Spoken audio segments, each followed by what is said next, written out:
The most successful corporate lawyer in Vancouver had not truly been present in 18 months. Isobel Drummond won cases, she attended dinners. She sat in the high-backed chair at the head of the boardroom table, and said the right things at the right times. But beneath all of it, beneath the tailored coat and the careful posture and the practiced voice, she was simply waiting for a feeling to come back that had not come back since the morning they told her that Daisy was gone. It was a Tuesday in November. Cold rain fell over downtown Vancouver the way it always does in that city. Not dramatically, not all at once, but steadily and without apology, as though it had every right to be there. Isobel walked home from the office alone. Her driver had offered. She had said no. She always said no now. Movement was the only thing that kept the stillness from becoming unbearable. She was crossing the intersection near Robson Street, her eyes on the pavement, her mind on nothing in particular. Or rather, on the particular nothing that had replaced everything else, when a small body crashed into her from behind. She caught herself on a lamppost. When she turned, a boy was pressed against her coat with both hands gripping the lapels, breathing so fast she could feel his chest heaving against her arm. "Please," he said, "pretend I'm with you. Pretend you know me." Isobel Drummond was not an impulsive woman. She had built 30 years of her career on the ability to pause before she spoke. But something about the way he said it, not a childish request, nothing performative, made her stop entirely. He was perhaps 8 years old, maybe 9, dark hair plastered to his forehead by rain. His jacket was thin and slightly too large, the kind of thing donated rather than bought. His sneakers were the wrong season entirely, and his eyes fixed on hers with a fear she recognized in the cellular part of herself. Not the fear of a child who has scraped a knee, but the fear of someone who knows exactly what they are about to lose. She glanced past him. 2 men in gray uniforms were moving fast down the sidewalk. One of them pointed. "Finn." His voice was sharp and certain. "Finn Macaulay, stop right there." The boy flinched against her, as though the name itself was something that could hit him. Isobel placed one hand on his shoulder. She did not stop to consider whether this was wise. She did not stop to consider anything. Her daughter's name was Daisy Ruth Drummond, and she had been 6 years old, and the space she left behind was the exact shape of a small hand. That was all Isobel knew, and it was enough. "There you are," she said, loudly enough for the men to hear, her voice steady and warm in a way that surprised even her. "I've been looking everywhere." The guard slowed. The taller one spoke carefully. "Ma'am, that child is in our care. He ran during supervised recreation." Isobel kept her hand on the boy's shoulder. She turned to face them fully, and the part of her that had spent 3 decades in courtrooms took over without being asked. "I think you have the wrong child," she said. We know exactly who he is." "Do you know who I am?" Neither man answered, but they saw the coat, the posture, the particular way that people with resources hold themselves in the rain, as though it is simply weather and not an inconvenience. "Isobel Drummond," she said, and let the name do its work. "I suggest you take a step back and reconsider your next sentence." They exchanged a look. The shorter man swallowed. They did not leave, not immediately, but they stopped advancing, and that was enough. She turned back to Finn, who was staring up at her with an expression she could not quite read. Something between disbelief and desperate hope, the two things that looked the most like each other in a child's face. "Thank you," he whispered. "You can thank me when you're warm," she said. "Come." She did not ask the guards for permission. She simply walked, and Finn walked with her, and after a moment she heard the men retreat behind them, muttering something she chose not to hear. In the lobby of the Fairmont Hotel on Georgia Street, Finn stood very still and looked around with the expression of someone visiting a place from a dream he had never been allowed to enter. Isobel watched him take in the chandelier, the polished floors, the warmth after the cold outside, and then deliberately stop himself from reacting, the way children learn to do when they have discovered that wanting things openly leads to being hurt. She ordered hot chocolate without asking. She had a feeling he would say he was fine. He didn't touch it for several minutes.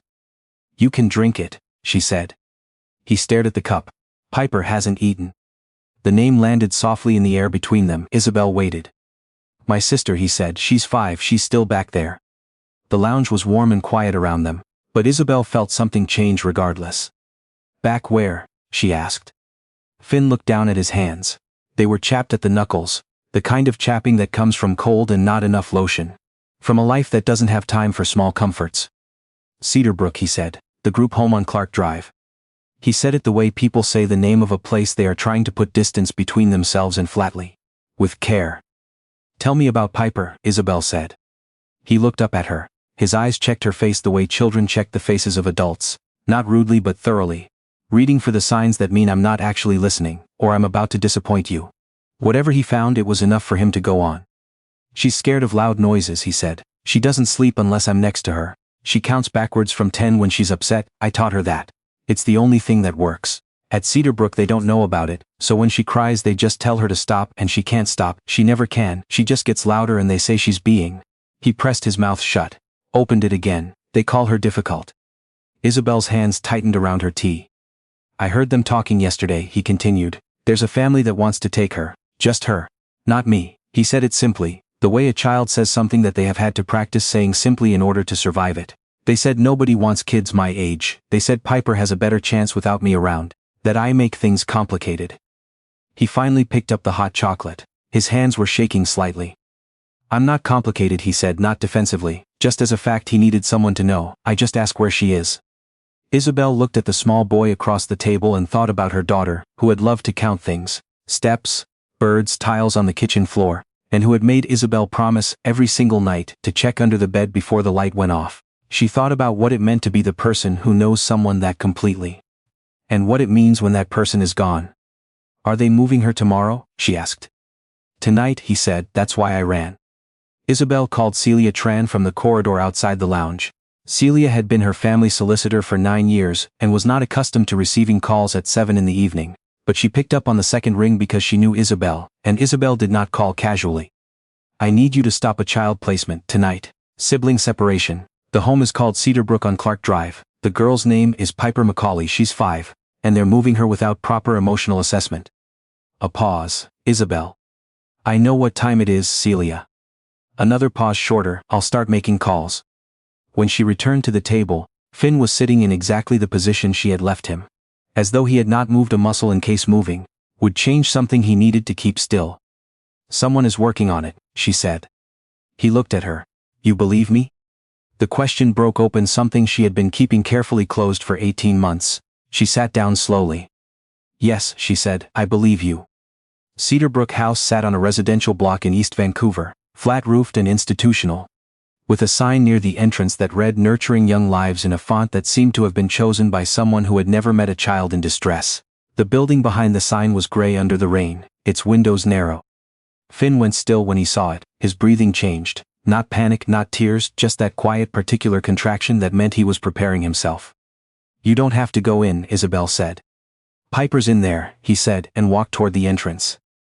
The director was a woman named Carol Brandt, 50s, brisk, with the particular confidence of someone who had never been meaningfully challenged in a professional setting. She met them in the reception area with a clipboard she held like a shield. Finn has a long documented history of emotional disruption, she said, looking over his head rather than at him. These outbursts are part of a pattern.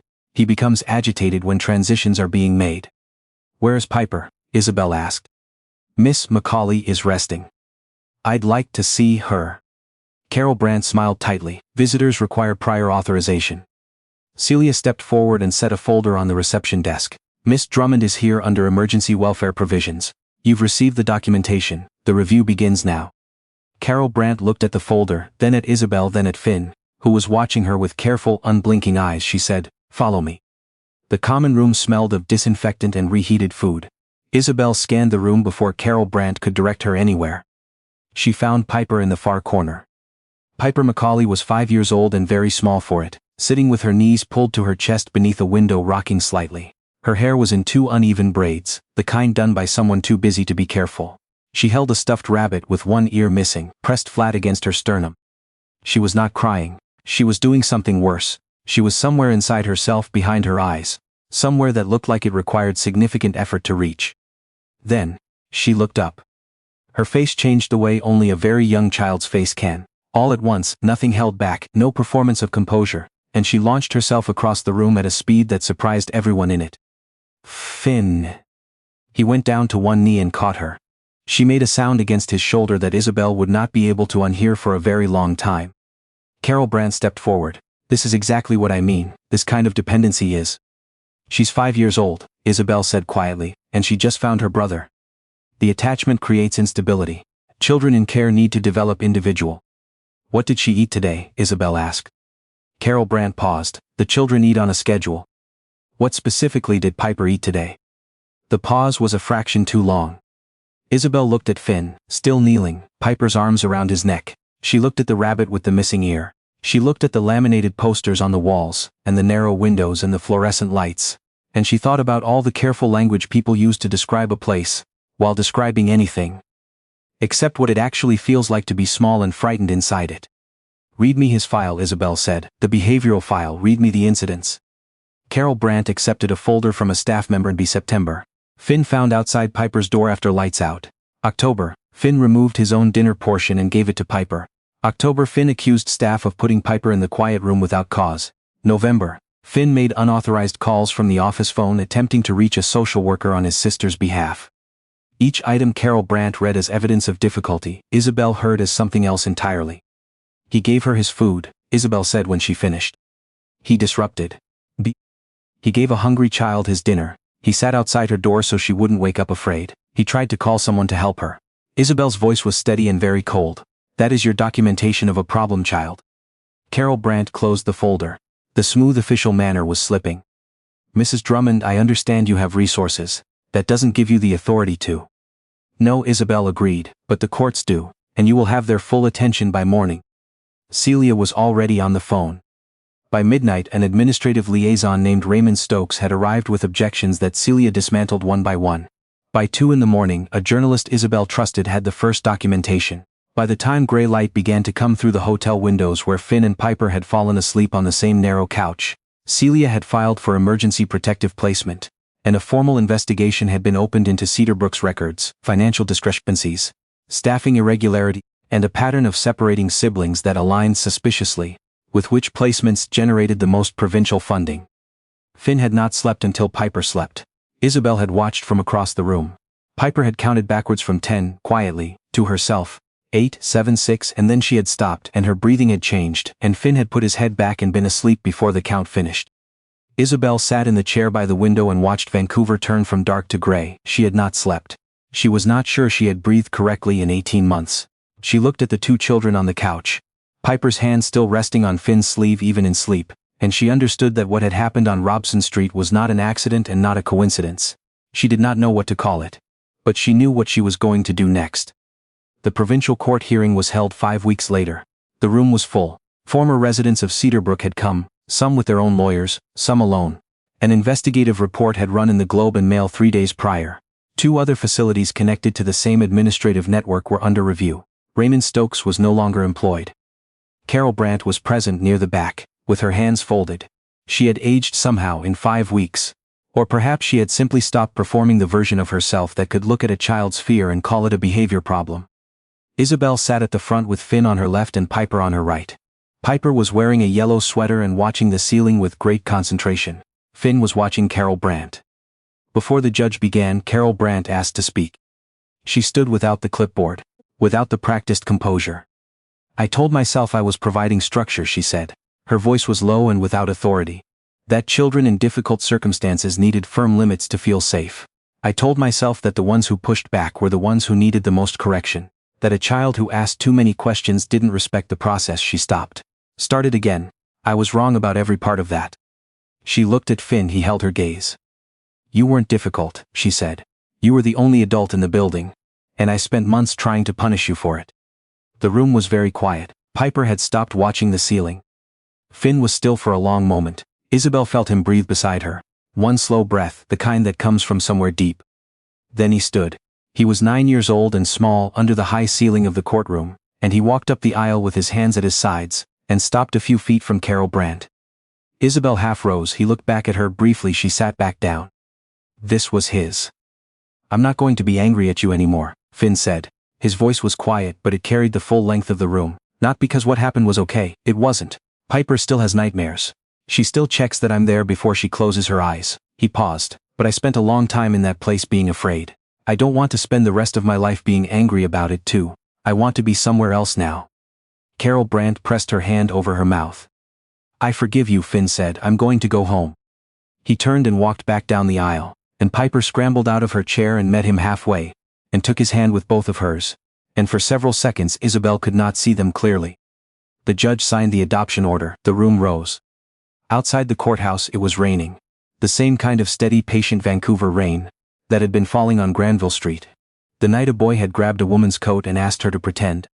Piper walked between Isobel and Finn, with one hand in each of theirs, her yellow sweater getting damp at the shoulders, counting something under her breath.